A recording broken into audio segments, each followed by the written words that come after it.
The Huntington Beach Lifeguards have their hands full with an unusual type of rescue. What is it? He's got one here in his mouth. It's okay, little guy, it's okay. Oh my gosh.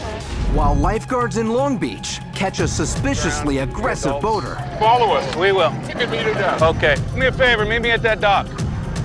Meet me at that dock right over there. You know, these are my neighbors. I got that. Right? I got that. You're embarrassing the out of me. Obviously, you're agitated. Give me a ticket or arrest me or I'm done. How much alcohol have you had today? And in San Diego, busy weekend crowds pack Mission Beach. But lifeguards aren't the only ones keeping an eye on the water. Dispatch, go ahead. We have a confirmed sighting of large shark off Mission Beach. Shark in the water, shark in the water. When I saw the shark, I was 30 yards from the dorsal fin, which appeared to me to be a white shark. They usually don't come in shore unless they're hungry. I kid you not, man. That's exactly what it was like.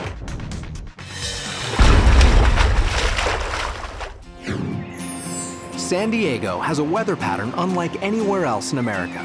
With a Mediterranean climate to the north and a semi-arid one to the south, the city enjoys the best of both worlds. The northeastern Pacific High is what makes California have nice weather. These high pressures are like a big rock.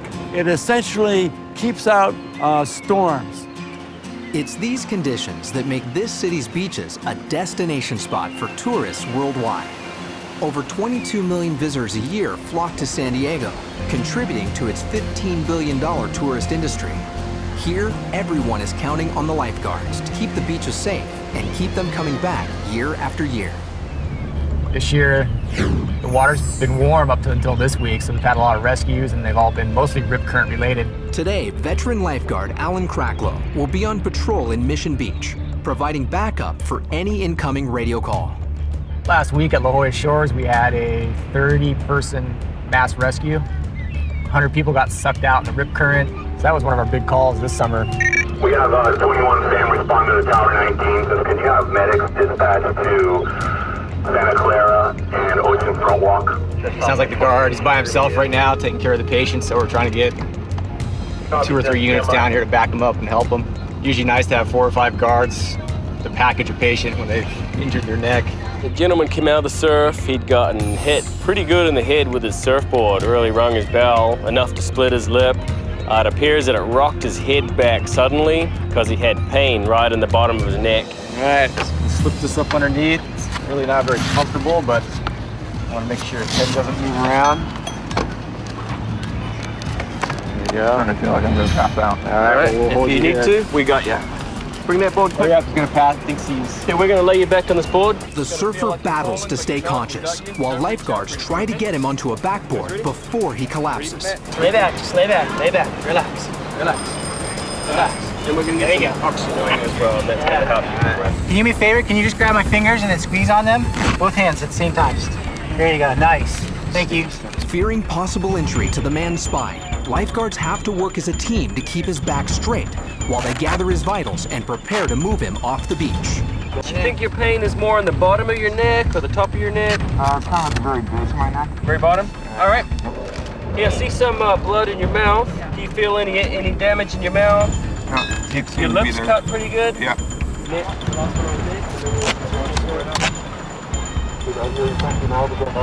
Dispatch from 21 Sam, medics are on scene, Santa Clara. Are you ready? 3, 2, 1. With a full team assembled, lifeguards must work in perfect unison to avoid further damaging the victim's spine.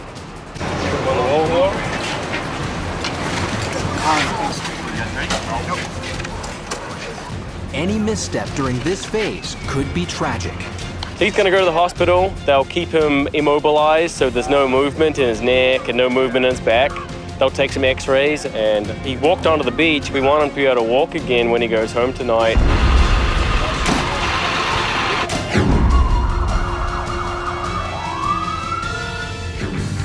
The Pacific High has brought perfect weather to Mission Beach.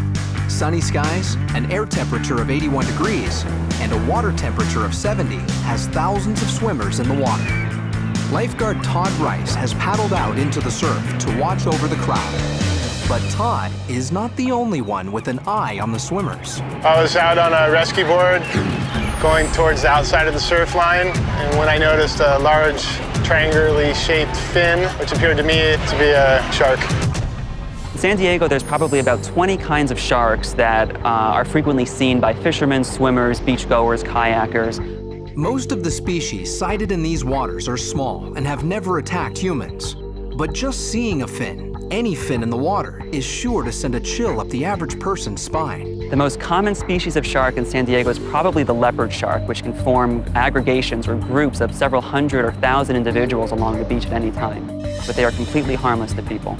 But occasionally, larger, more dangerous sharks make their way closer to shore. When I saw the shark, I was 30 yards from the dorsal fin, which appeared to me to be a white shark. They usually don't come in shore unless they're hungry. Carcharodon carcharias. Its name means white death. It's the largest predatory fish in the sea, growing to 20 feet and weighing over 7,000 pounds. And its appetite is legendary. In California alone, there have been over 100 documented shark attacks on humans. In 2007, Todd Endress was swimming with a pod of dolphins outside Monterey Bay when a great white attacked from below. In 2011, surfer Eric Tarantino couldn't escape a white shark hunting near Marina State Beach. And just 18 miles north of Mission Beach, retired veterinarian Dave Martin was attacked while training for a triathlon. This morning there was one fellow I heard screaming, and we turned back and swam to him, and he'd already been hit by a pretty good-sized shark. It was awful. Two swimmers bravely swam out to help Martin, but the severity of the wounds left little chance for survival. We pulled him in as quickly as we could, and the lifeguard met us, administered CPR, gave him oxygen, did everything they could, but by the time we got through the surf, there was so much blood loss, we couldn't save him. Hoping to prevent another attack from ever happening in San Diego, lifeguards race to clear the surf. Heading up this challenge is Incident Commander Nick Lerma. I grew up in San Diego. Both my parents were certified divers, so when I turned 12, I was certified to scuba dive just so we could go out on our family outings. Just before that, I was a junior lifeguard. In fact, several of the people I work with, we started our sort of lifeguarding career as junior lifeguards with the state of California here at Silver Strand State Beach in the early 70s. They taught us how to surf, how to skin dive, how to sail, and that's really where I was sparked and my imagination was captured. And from there, I sort of decided I wanted to be a lifeguard. As an ocean lifeguard, you gotta be prepared. You're gonna have scenarios that are gonna scare you, and you're tasked with swimming out, grabbing these people that are most certainly gonna drown. They're gonna die. You get to bring them back into the beach, reunite them with a family, and change their life. It's easy to feel good about what you do. With a confirmed shark sighting on Mission Beach, Lieutenant Lerma must quickly decide on a course of action. My specific role as a lifeguard lieutenant is to determine what the exact threat is and then take appropriate action to safeguard the public. 2-SAM to dispatch requesting a rescue copter to the area of Tower 15, and we'll be deploying a personal watercraft. The water is closed right now. The water is closed. There was a shark sighting this morning. We believe that it is most probably a great white shark, and we do know that they have been responsible for attacks in the past. It's considered to be a large shark, but you know, there's a whole bunch of other things here. We want to make sure that we have the right decision and for the right amount of time. But Lerma knows the city's most popular beach can only stay closed for so long. And for now, he doesn't know why the shark is here or how long it plans to stay. Southern California has warmer waters than most other parts of California, and there's a lot of food here. Once the white sharks reach maturity at about 10 to 12 feet, they tend to move into cooler waters in Central California, where the seal and sea lion populations are greater, and that's what they tend to be feeding on at that time. If this is an adult white shark and it's adapted to hunting seals, a surfer or diver could easily be next. See that? I kid you not, man. That's exactly what it was like. Okay. Exactly. Big triangle. One concerned surfer comes to lifeguard headquarters to report his sighting to Lerma. The thing was just steady state, you know? I was out surfing, just came out here and then kind of drifted south. You know, I looked out and there was this big triangular gray fin about 25 yards offshore. I mean, I looked at it for about 5 seconds and then just turned around and went in. I didn't want to stick around. Moments after his meeting with the surfer, Lieutenant Lerma receives these terrifying photos of a large fin just 25 yards from shore. When considering a beach closure, the San Diego Lifeguards have a standard operating procedure. It takes into account several factors: the type of shark, proximity to the beach, and the level of threat. Deeming the witnesses credible, Lieutenant Lerma reaches out to famed shark expert Peter Klimley at UC Davis. Generally, the big ones are averagely around seal colonies in colder waters. Right. I was sent a photograph. The fact that it's black dorsal fin and it's a 1.5 foot high, it certainly is indicative that it's a white shark. If you've seen what you think is a white shark, they move roughly 2 miles per hour. And, you know, tomorrow they may not be in Mission Beach, they may be off La Jolla. So I think you should close the beach for a day. Okay. With Dr. Klimley confirming Lerma's decision, lifeguards quickly begin fashioning warning flags to mark the danger zone. For the next 24 hours, they close the beach 1 mile north of Tower 15, all the way south to the jetty. While Lerma attempts to avoid a feeding frenzy in the water, a media frenzy unfolds on land. Which time he's sighted a large dorsal fin. What action we've taken so far is to close the beach of anybody in the water. We have several rescue boats offshore that are also trying to see if the shark is somewhere we can see it. Hundreds of disappointed tourists are directed away from Mission Beach. It's a tough day for San Diego, but lifeguards refuse to risk having anyone in the water. Obviously, this is an economic impact. We have a lot of people that come here, and they don't come here just to be in the sand. But everything to the south is all closed. And why is it closed? Due to that shark sighting this morning. Oh. So nothing today then, no swimming? No swimming, no water activity. It's going to be closed the next 24 hours. As the day passes, Mission Beach clears out, but lifeguards stay posted until dark to ensure the closure stays in full effect. The lifeguards deemed that a sighting of a shark was credible and that the size of the shark could potentially do damage to a person if it were to attack, and so they decided to close the beach, and that was an appropriate action. 24 hours later, San Diego's temperatures flirt with record highs, and Mission Beach opens back up to a massive crowd. But the lifeguards continue to keep an eye out for a shadow in the sea. Long Beach, California is home to one of the busiest harbors in the world. Here, the average temperature during the summer is 81 degrees. And for the countless sailors, the wind speed averages almost 7 miles per hour. For Long Beach Fire Department lifeguard Robert Hamilton, you guys all right? This means all kinds of boats. Hey, Nacho, how's it going? And all kinds of problems. Guys, hold up. Hold up, guys. Are we getting a ticket? Do you want one? We have life jackets for all the kids. Anybody under 13 has to wear one at all times. Meet me at that dock right over there. Something wrong here. Okay, we are making an enforcement stop on this boat. We pulled them over because they should have a life jacket on board for every adult. One small accident, they all go in the water, the kids drown, the adults, who knows? We're off the oceanfront on 16. We're gonna be on a vessel stop at Davies as well. Our job is to educate the public, not necessarily give them a ticket. Not everybody needs a citation, but sometimes they do need a citation in order for them to really take it to heart and understand. If we just let everybody go, then they just go and keep doing the same thing over and over and over. So we're gonna talk to them and see what else they do or don't have. All right, we Couple things. need life jackets for everybody. Okay, sir, let me talk, please. First of all, this life jacket here is not a child's life jacket. If she falls in, that thing's gonna come right over her, she's gonna go straight down, and that's gonna come straight up. That's unacceptable. Okay, can you take this boat directly back to the dock? Yes, I can. Okay, and we're gonna follow you over there. Just follow me and give me all the tickets you want. Follow us. We will. Ticket meter down. Okay. I'm sure you will. We will meet you over there. Thank you. Seemed a little upset, a little agitated. I don't know what's going on. We get back to the dock, we'll step it up a little bit with them enforcement-wise. Robert follows the boater back to the marina. Watch the boat. and prepares to check into the driver's suspicious behavior. Obviously, you're agitated.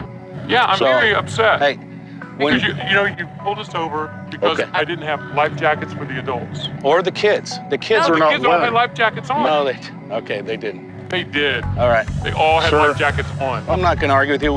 You know, I'm sorry if I've been belligerent. I don't mean to be. Okay, got it. How much alcohol have you had today? None. Zero? Zero. I'm going to give you some tests right now. Do me a favor, stand up, please. I need an incident number for loading under influence.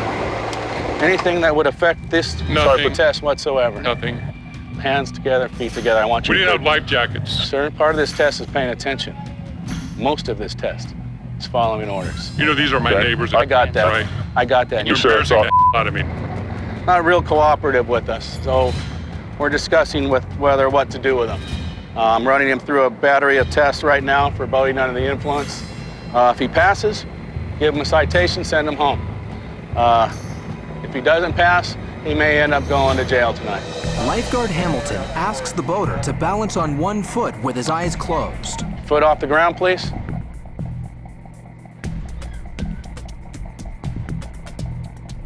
You know, that's not easy. All right, let's just go ahead and stop. After failing the first test, Robert asks the man to walk 9 steps in a straight line. 6, 7, 8. The boater maintains he hasn't been drinking, but refuses to take a breathalyzer test. You don't have to take a breath test. That's within your rights. I'm happy for you not to. But I will tell you, and I'm going to tell you, that the fines will be up to double. Fine, I'm not taking the test. When the police arrive, Robert quickly brings them up to speed. Pull them over.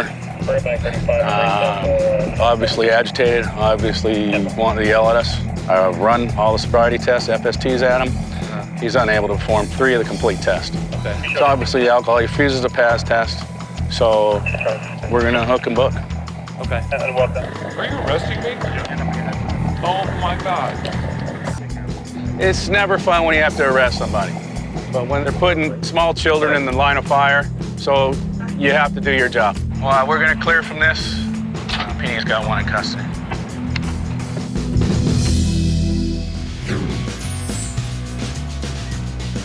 Huntington Beach is famously known as Surf City, USA. They got a nice pier there. Because of the shape of the bottom, it will focus those waves, especially if they're big waves, and they can make them a lot bigger. But here, lifeguards aren't just focused on the high seas. Today, Surf City transforms from Baywatch to Birdwatch. Huntington Beach has an average annual temperature of 68 degrees. That warmth, combined with an ample fish supply, make for a huge bird population. As the lifeguards here will tell you, more birds mean more problems. Might be able to just herd them into this. I don't think so. These are cormorants. They're ocean birds. They can dive underwater and stay underwater for like 30 seconds. It's normal for them to be in the surf line and stuff like that, but they don't usually let people get this close to them ever. This guy, you can tell when he walks there's something wrong with him. With birds or any animal that we find on the beach, we just try to contain them without hurting them. One for you. You get one, I'll get one. No, you're not gonna like this, but you gotta stop now. You know, a bird like this could probably be okay on their own, but not with packs of seagulls. If they get a hold of these birds, they'll tear them up. We try and get them to the help they need, and they'll come to eat fish another day. 2 miles to the north, Todd Bartlett is on a bird call of his own. How you guys doing? Did you get it? There's so many, poor thing. What is it? Fishing line and fishing tips. Oh, it is? Yeah. He's even got one here in his mouth. Oh my gosh. Let me snip this one. I've done enough time. Look at that one's all the way. Probably need the pliers for that. Yeah, here, I got some pliers right here. Got it. Okay. Yay. Okay. It's okay, little guy, it's okay. It's Got okay. him? Yeah, I got him. I get the back side of it to push it through. Yeah, it's gonna be the bad one, but There, got it. Yay. Okay. Yeah, we're good, yeah. Are we go. good? Yeah, let him go. Thanks to Todd and the concerned citizens, the bird is back on its feet, but not out of the woods. He's a water bird. He only can survive in the water. He cannot survive on land. So for me to leave him here and have the seagulls attack him later, it's probably best if I take him to our wildlife center and they could just diagnose him to make sure he's okay. Ready? Let's go. Hey, so how you doing? It's a Brent's cormorant. Super feisty. We pulled about 8 fish hooks out of him. The expert staff takes time to evaluate the bird and examine it for any previous injuries. Hooks were taken out? He had 2 in his mouth. Other than a slight temperature, the bird checks out well and will be returned to the wild as soon as it regains its strength. Well, thank you guys. All right. Appreciate it. It's nice to be able to help out nature. You can help out the birds. It's always, it's a good feeling.